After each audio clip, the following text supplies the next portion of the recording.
I do think that the work in my office and other parts of the Justice Department has changed the definition of the problem of crime in America. We're going to have to attack it as a business, not just as individual crime. We have followed up with civil RICO cases. There will be some point in the future in which we will really destroy the power of the mafia. Hard to believe seeing those videos. Former New York City Mayor Rudy Giuliani is one of the 19 people, including Donald Trump, indicted yesterday on racketeering charges. But nearly 4 decades ago, Rudy Giuliani was U.S. Attorney for the Southern District of New York, and he used those very same RICO principles to take down the leadership of the infamous 5 families of New York's organized crime. Tonight, Giuliani called the RICO charge against him ridiculous. Back with me tonight, Neal Katyal, Department of Justice veteran and former acting Solicitor General during the Obama administration. His podcast, Courtside, has a brand new episode out on this indictment, and you must listen to it. Neal, we keep hearing about racketeering. Can you explain exactly what that means and how it applies in Georgia? Yeah, so the racketeering, it comes from a 1980 Georgia law and indeed a 1970 federal law. And the idea was to take the conspiracy doctrine, which is a flexible tool that prosecutors use to go after bad guys, and apply it to criminal enterprises. And so in order for it to apply, you've got to have committed 2 or more predicate acts that are criminal in nature. So it can't just be a one-off kind of thing. And you know, in a way, Steph, it's so sad to see how far Rudy Giuliani has fell. Like when I was in law school, and of course after 9/11, he was someone that we all looked up to. And to go from that to 4 seasons landscaping, let alone a criminal indictment, is just, unfathomable. This guy has been suspended from the bar. The DC bar has recommended his disbarment last month. It is an unimaginable fall.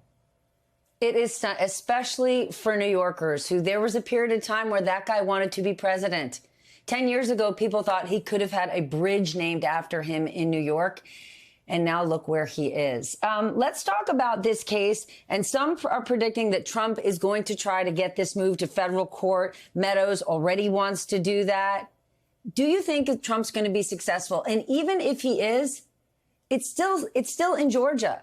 You still have the same prosecutor. A president would not be able to pardon someone convicted here.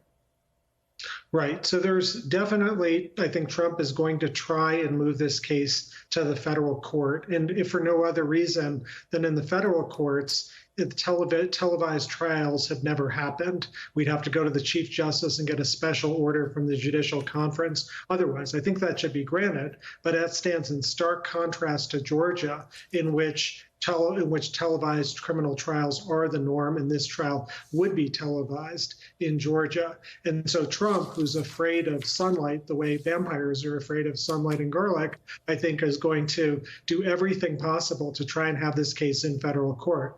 Now, you're absolutely right. If it is moved to federal court, it doesn't mean that it's federal prosecutors or the United States Justice Department who will run the prosecution. It doesn't mean that a future president could pardon, but it does change the rules like televised trials and the like.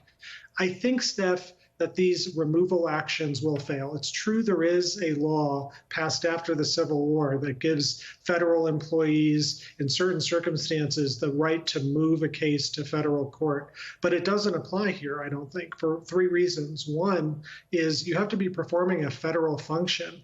And Donald Trump as president or Mark Meadows as his chief of staff are not performing a federal function. The president in our Constitution has huge sweeping powers. But the one place our founders said the president has no role is with the Electoral College. And for the best of reasons, because who's the person who has the most self-interest in the Electoral College, how it functions, how votes are counted? The president, the sitting president.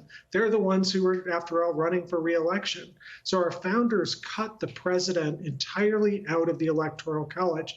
And in order for this case to be moved for any of the defendants, they have to be performing a federal function. These folks just weren't. The second thing is there's no colorable federal defense, which is also necessary. I don't think there's any immunity claim or anything like that that's going to cut the mustard. And lastly, in order to remove a case to federal court, you can't put too much of a burden on state officials. That's what the Supreme Court said 30 years ago. And here, obviously, moving the trial to federal court would impose that burden. So I don't think that's going anywhere. It's a long answer. Sorry for all the detail. But basically, bottom line, this move, I think, will fail. No, we want the detail. We need it, especially tonight. Fani Willis wants this thing to go to trial within 6 months. What happens to Trump's campaign if he gets convicted while he's actively running for president?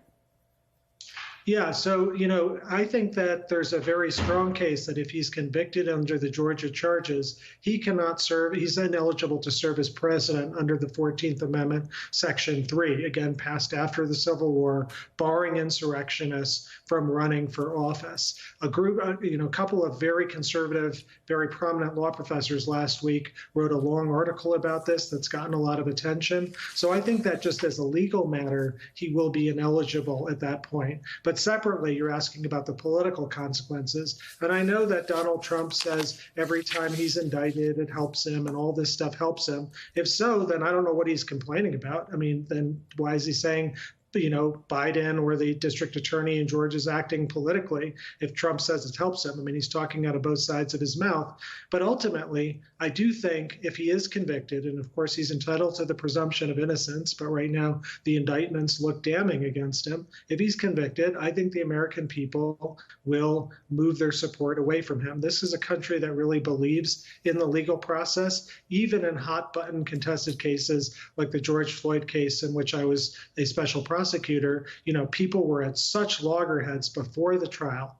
But after the trial, when all the evidence was heard and the jury verdicts came in, people respected it, no matter what their initial starting points. And I think a similar thing is possible here, particularly if all Americans get to watch this trial on television, which is what the Georgia rules require.